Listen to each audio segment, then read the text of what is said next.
बिस्मिल्लाहिर्रहमानिर्रहीम। नाज़रीन, मैं हूं आपका मेज़बान Arsalan Taimuri crime world info से। नाज़रीन, दो तीन बड़ी खबरें आज मेरे पास क्राइम की। इन खबरों में पुलिस एहलकार मुलव्वस हैं। सबसे पहले चलते हैं सबनाबाद के इलाका में मियां असलम इकबाल के डेरे के करीब, यानी कि उनके डेरे के अंदर ही कुछ सर्वेंट क्वार्टर्स बने हुए हैं जिन्हें वो किराए पर देते हैं उनके घर वाले, और उनसे किराया हासिल होता है। नाज़रीन, ये क्वार्टर इमरान और अरशद नामी डिसमिस बर्खास्त नौकरी से कांस्टेबल जो हैं उन्होंने रेंट पर हासिल कर रखा था, और इनकी सरगर्मियाँ मशकूक थी। क्या ये क्रिमिनल एक्टिविटीज़ में मुलव्वस थे या यहाँ पर ये लोग क्या करते थे, लेकिन ये दोनों नौकरी से बर्खास्त थे और अपने तौर पर वहाँ पर रह रहे थे। नाज़रीन, ज़राए बताते हैं कि ये दोनों आइस का नशा करते थे, और आइस के नशे के दौरान इन दोनों का आपस में उस फ्लैट पर झगड़ा हुआ, जिस पर अरशद ने इमरान को फायरिंग करके कत्ल कर दिया और वहाँ से फ़रार हो गया। नाज़रीन, ये जो इमरान है ये फैसलाबाद का रिहायशी था और डिसमिस कांस्टेबल था, जबकि अरशद मियाँ वाली का जो है वो बताया जा रहा था ये वाक़या के बाद फ़रार हो गया था, लेकिन पुलिस की टीमें इसको गिरफ्तार करके लाहौर लाने में कामयाब हो गई हैं। ये वाक़या नाज़रीन गुज़िश्ता रोज़ से चल रहा था और मुख्तलिफ अफवाहें आ रही थी कि यहाँ पर ऑर्गेनाइज क्राइम यूनिट ने टॉर्चर सेल बना रखा है, यहाँ पर लोगों को लाकर उन पर तशद्दुद किया जाता है। इस किस्म की बहुत सी अफवाहें गर्दिश कर रही थी, लेकिन हकीकत ये है कि दोनों डिसमिस कांस्टेबल्स थे जो मशकूक किस्म की सरगर्मियों में मुलव्वस थे, और इन दोनों ने आपस में नशे के दौरान एक दूसरे के साथ रकम के लेन देन पर तनाज़ा हुआ या नशे के लेन देन पे तनाज़ा हुआ। ये चीज़ें तो अरशद के जो बयानात हैं, अरशद को गिरफ्तार कर लिया गया है, हक़ाइक़ को बताएगा, उसके जो स्टेटमेंट है मुलज़िम की वो सामने आएगी तो मैं आपको बताऊंगा। लेकिन नाज़रीन, ये वाक़या वहाँ पर हुआ समनाबाद के अंदर, और इसमें ये दो पुलिस में मौजूद काली भेड़ें कि जिन्हें नौकरी से बर्खास्त कर दिया गया था, वहाँ पर रहकर इस मकरूह काम को सर अंजाम दे रही थी, जिस पर यह सारा वाक़या पेश आ गया। और नाज़रीन, इनको लाहौर पुलिस बिल्कुल भी ऑन नहीं करती है, क्योंकि ये दोनों नौकरी से बर्खास्त थे और मशकूक सरगर्मियों में मुलव्वस थे। और नाज़रीन, वाक़या हुआ समनाबाद में मियाँ असलम इकबाल के डेरे में। कल से खबरें चल रही थी कि मियाँ असलम इकबाल के डेरे से लाश तशद्दुद बरामद हुई है, उसको गोली लगी हुई है। नाज़रीन, वो मियाँ असलम इकबाल का डेरा नहीं बल्कि वहाँ पर मौजूद सर्वेंट क्वार्टर्स हैं कि जहाँ पर ये दोनों कांस्टेबल रहकर मशकूक सरगर्मियों को सर अंजाम दे रहे थे। ये नाज़रीन सारा वाक़या है। दूसरी तरफ चलते हैं नाज़रीन, गुलबर्ग में एक FIR दर्ज हुई है। थाना चूम में एक ऑफिसर तैनात है ASI, जिसका नाम नूर खान है। नाज़रीन, इस नूर खान ने क्या हरकत की कि एक डॉक्टर साहिबा हैं, लेडी डॉक्टर साहिबा हैं, उन पर एक मुकदमा दर्ज हो गया अपना किसी मामले का, और उस पर ये उनको जाकर हरासा कर रहा था, ब्लैकमेल कर रहा था कि आपकी FIR और ये चीज़ें जो हैं वो मैं वायरल कर दूंगा, उनको ब्लैकमेल कर रहा था। और इसने वहाँ पर गुलबर्ग में उन खातून को इस सारे मामले के बाद बुलाया और बुलाकर वहाँ पर उनको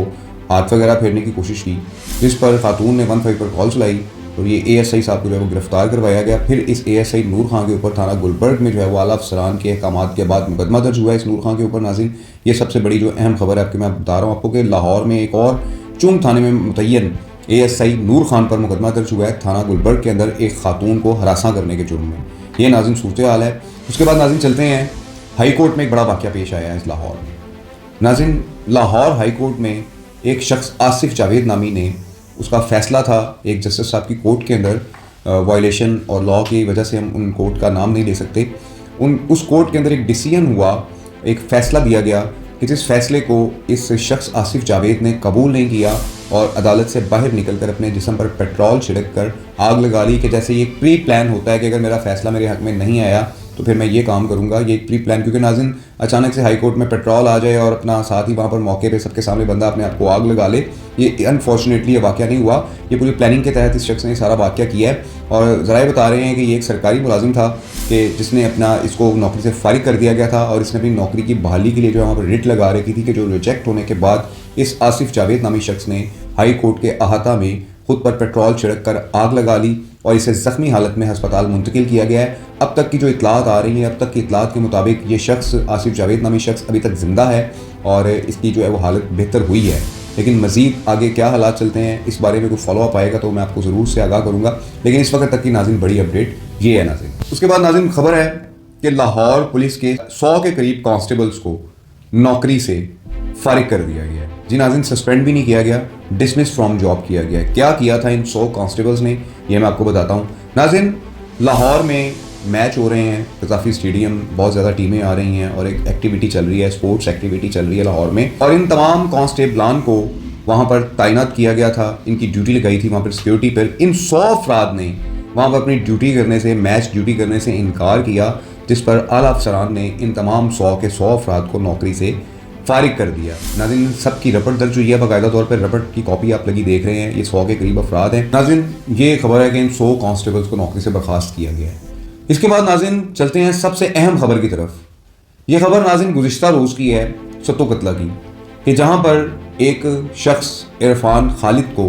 اس کی جو ڈیڈ باڈی ہے وہ گندے نالے سے برآمد ہوئی ہے ستو قتلہ کے علاقہ میں، اور 302 کا مقدمہ بھی درج ہوا ہے۔ یہ کیا مقدمہ درج ہوا ہے، یہ شخص عرفان خالد کون تھا، یہ میں آپ کو آگے چل کے بتاتا ہوں۔ پہلے ناظرین یہ ایف آئی آر پڑھ لیتے ہیں، پولیس نے یہ ایف آئی آر درج کی ہے، اس پر دیکھتے ہیں کہ پولیس کا موقف کیا آیا ہے اس ڈیڈ باڈی کے ملنے کے بعد، کیونکہ ناظرین پولیس ذرائع کے مطابق ایک شخص کو مرڈر کیا گیا، مرڈر کرنے کے بعد اس کو گندے نالے میں پھینکا گیا ہے، یہ طبعی موت نہیں ہے، اس پر 302 کی ایف آئی آر ہوئی ہے۔ یہ ایف آئی آر پہلے پڑھ لیتے ہیں، اس کے بعد میں آپ کو اس کے فالو اپ پہ لے کے چلوں گا۔ ناظرین یہ مقدمہ Muhammad Shakeel Butt A S I کی مدیریت میں درج ہوا ہے تھانہ ستو قتلہ میں، اور وہ لکھتے ہیں بخدمت جناب ایس ایچ او صاحب تھانہ ستو قتلہ لاہور بقار سرکار معروض ہوں کہ من اے ایس آئی ماں عابد کانسٹیبل محمد سرور کانسٹیبل بسواری سرکاری گاڑی نمبر LEG 638 جس کا ڈرائیور کاظم ہے بسلسلہ گشت و تلاش بدرویا گاؤں ویلنشیا ٹاؤن موجود تھا کہ 15 پر اطلاع موصول ہوئی کہ روہی نالہ نظر ستو قتلہ گاؤں اتوار بازار ایک عدد ناش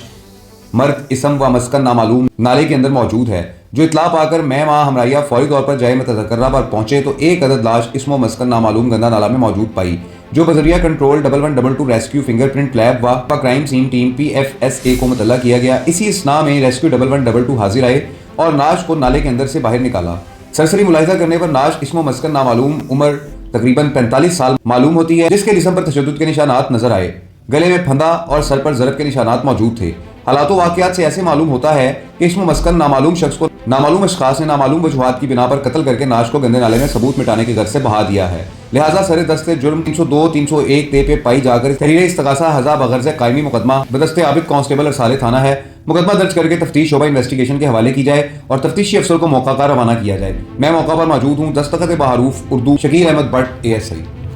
یہ ناظرین مقدمہ درج ہوا ہے۔ ناظرین اس شخص کا نام، اس کی بعد میں شناخت ہو گئی اس مقدمہ درج کرنے کے بعد، اس شخص کا نام عرفان خالد عرف عرفان پھڈا ہے۔ ناظرین یہ گزشتہ 18 سالوں سے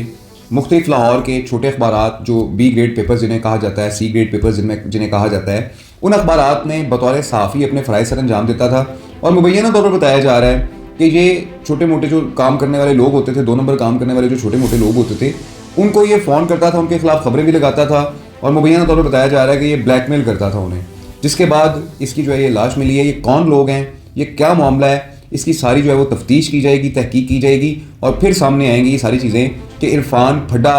کو کس نے مرڈر کیا اور کس بات پر مرڈر کیا۔ شعبہ صحافت کے اندر بہت سارے اچھے لوگ بھی کام کر رہے ہیں، اور بہت سارے لوگ اس شعبہ صحافت کو بدنام بھی کر رہے ہیں۔ ناظرین عرفان پھڈا کے بارے میں نے جو ذاتی طور پر میرے پاس تو کبھی کوئی خبر نہیں آئی کہ اس نے کبھی کسی کو بلیک میل کیا ہو یا کوئی معاملہ کیا ہو، البتہ خبریں دینے میں یہ بہت ماہر تھا۔ مبینہ طور پر بلیک میلنگ کا اس کا کوئی چیز آج تک میرے سامنے نہیں آ سکی جس پر یہ کہا نہیں جا سکتا کہ اس نے کوئی بلیک میلنگ کی ہوگی یا کوئی ایسا معاملہ کیا ہوگا، لیکن بہرحال یہ واقعہ ہو گیا ہے، اور ایک نیوز پیپر کے صحافی کو اس طریقے سے مار کر گندے نالے کے اندر پھینک دیا گیا ہے۔ یہ معاملہ کوئی بڑا لگتا ہے، کوئی بڑا واقعہ ہے جو یہ سامنے آئے گا تو پھر میں آپ کو اس کے فالو اپ میں لے کر جاؤں گا، لیکن ناظرین یہ واقعہ جو ہے منظر عام پر آ گیا ہے، اور اس کے بعد جو ہے اب پولیس اس کی ساری کی تفتیش کر رہی ہے کہ کس نے عرفان پھڈے کو گلا گھونٹ کر مارا، مرڈر کیا، تشدد کیا اس پہ، اور اس کے بعد اس کی لاش کو ستو قتلہ میں روئی نالے میں ٹھکانے لگا دیا۔ یہ ناظرین بڑا واقعہ ہوا ہے، ایف آئی آر بھی میں آپ کو پڑھ کے سنائی ہے۔ اس خبر کا جیسے ہی فالو اپ آئے گا ویٹ کیجیے گا، مجھے فالو کر لیں، مجھے سبسکرائب کر لیں، ٹک ٹاک والے بھی، فیس بک والے فالوورز بھی، اور یوٹیوب والے بھی،